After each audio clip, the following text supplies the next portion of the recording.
Now, just a little warning before we begin that there will be major spoilers for the latest episode of The Bad Batch in this video, which is now the 14th episode of Season 1, or the one called War Mantle. So if you have not seen it yet and you don't want anything ruined, it is a really good time to click away. Okay, so after last week's episode maybe wasn't the best, or kind of slowed momentum after we got the Hera two-part story arc, or like last week's episode maybe should have been set before that one, like a lot of people pointed out. Anyway, after maybe not the best episode overall, I'd say we got one this week that highlights some of the strengths or best things about the show, or highlights all the potential it has. And so first of all, it looks like we're going to get a 3-part story arc to wrap up this first and hopefully not only season. And this is of course something I've talked a lot about, that I think it's a really good idea, or would have been maybe, to do multi-part story arcs instead of individual 20-some minute episodes that just don't have quite enough time to start and end a story, at least not as well as it could be done with more time or more episodes. I think the later seasons of Clone Wars, when we consistently got 3 or 4 episode arcs, which were essentially mini movies, you could say, is when the show really hit its stride and became a masterpiece. And if we do get another season or more seasons of The Bad Batch, I really do hope they embrace that, and I'm honestly not sure why they didn't from the start. I don't know if maybe that's for some reason not what Disney wanted the show to be. Maybe they wanted it to be a bit more episodic in nature in order to make it easier for more casual fans or average viewers to get into it at any point. Either way, it is great to see we're getting, again, a 3-parter to wrap things up this season, and I do think a lot of things will indeed be wrapped up. As I discussed in a video earlier this week, I do think this first season was a bit of a trial run to see just how viable this level of animation is for a series on Disney+. Or if they can justify the high cost of it, I should say, if they're getting enough views and keeping subscribers with it. In other words, I think they went into creating this season really not knowing if they were going to get a chance at a season 2, so they'll end it in a way that is a bit more definitive, yet of course open-ended enough to carry on the show if they do get the chance to do more seasons. They want to make sure it has an end instead of just leaving it hanging. And maybe if this does only get 1 season, they'll sort of call it an Omega origin story or an introduction to her character, because I'm not going to be surprised at all when an older Omega, though maybe with a different name, ends up appearing in the Book of Boba Fett.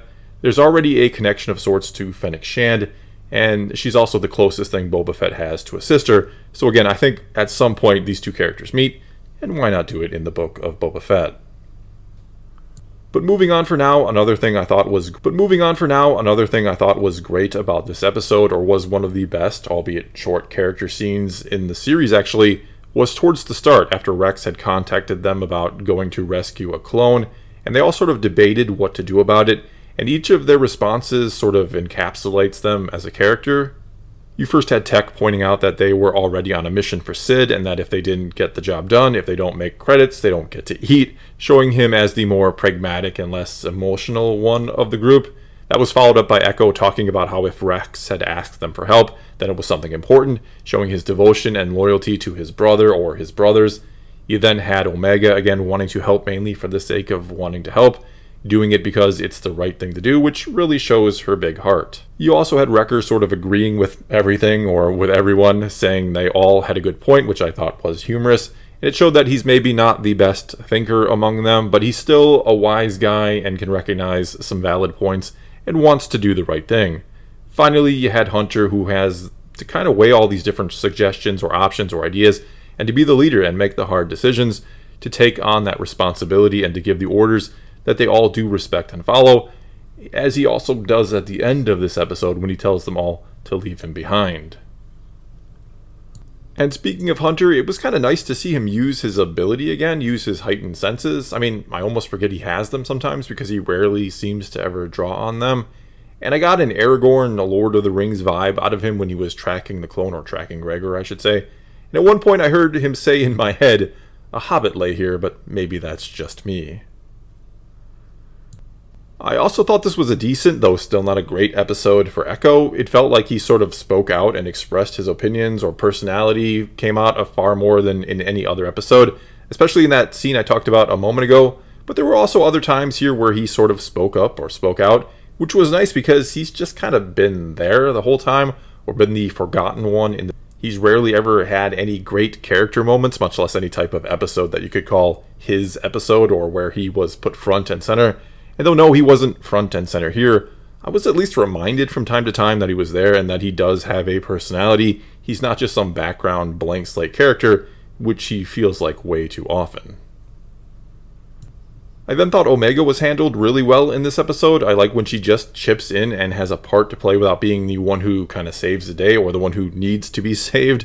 I like the middle ground with her, like we got here, where she helps fly the ship for a minute and was, again, sort of the heart of the team, but wasn't the driving force of the entire episode or anything, even though, yes, her relationship with her brothers is sort of the backbone of the show.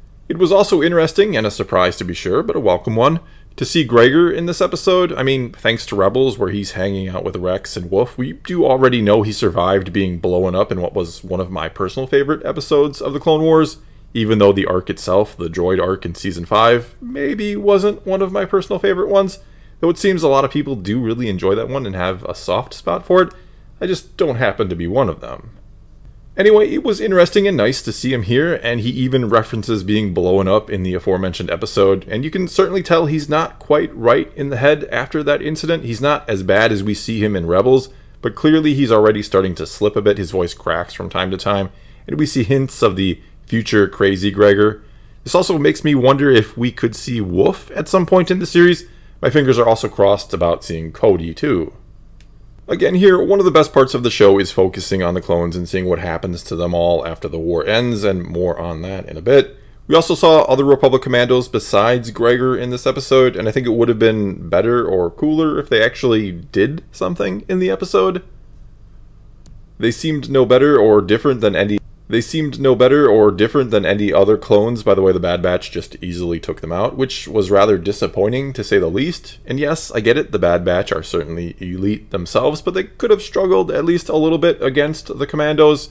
Instead, they just sort of did nothing special against them. That then kind of leads to the best part of the episode, maybe, which was getting more from the Imperial and Kaminoan side of things, and we finally get to see our first Stormtroopers, who were wearing a new phase of armor, it seems, or some sort of intermediary type of armor, something between the Phase 2 clone armor and the eventual iconic Stormtrooper armor we all know and love. And I do believe they were just normal Stormtroopers, not anything special or a special unit that would have fancy armor, hence they just had the TK designation. I then have to wonder how long does this armor phase last for, which also makes me wonder more than ever just when does the scene at the end of Season 7 of Clone Wars take place? The one where Vader finds the quote-unquote grave of Ahsoka. I mean, there we see Stormtroopers in their classic armor, which appears to not be what they immediately started wearing. So could the scene even be a couple of years later? I always assumed it was months after, like it was enough time for a change of a season on the planet perhaps, but maybe it's longer than that or much, much longer after that.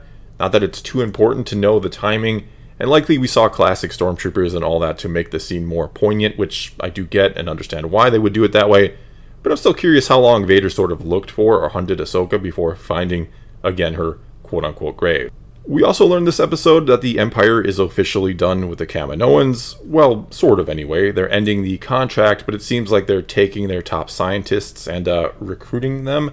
While it looks like Lama Su, the Prime Minister, is being executed. At least I think that's what's implied when the doors close on him, with the troopers still inside with him.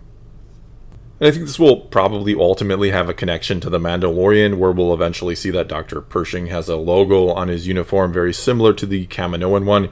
He also seems to be into some form of cloning as well.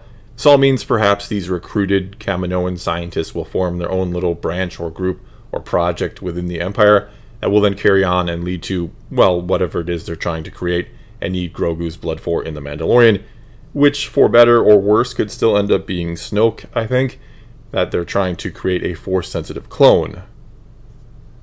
Or maybe, thanks to The Mandalorian or what we see in the show, the project is stopped, Snoke never comes about, and we get a different version of the sequels. Who knows? I'm sure Disney will do whatever they think is right when it comes to that question, and not just follow the money or anything like that. Not try to create a new sort of sequel trilogy to capitalize off of all of that again, and maybe end up with something that is more marketable after the fact, or that can sell merchandise better than the sequels we got can sell it, but that's all a discussion for another time. Anyway, and starting to wrap this up, like I said, I thought this episode was a nice blend of everything good about the show, or showcases all its potential beautifully. Good moments with the Bad Batch, Omega not being too much, getting things from the Empire side of things, plenty of good action, and as always, it just looks fantastic. Plus the score of the episode and its original trilogy tone really stuck out to me. I mean, the score is always great, don't get me wrong, but I thought it was exceptional here. And if this was what it can be in the future, if this is what the show can be in the future, then I really, really do hope there are indeed more seasons to come. Well, that's all I've got for you this time. Now it's your turn to tell me what you thought of this episode. Are you excited for the finale? Are you hoping this goes another season or even more? Or are you not loving it and hoping it wraps up and is replaced by something else? Whatever the case may be, leave a comment below and let's talk some Star Wars. And until next time,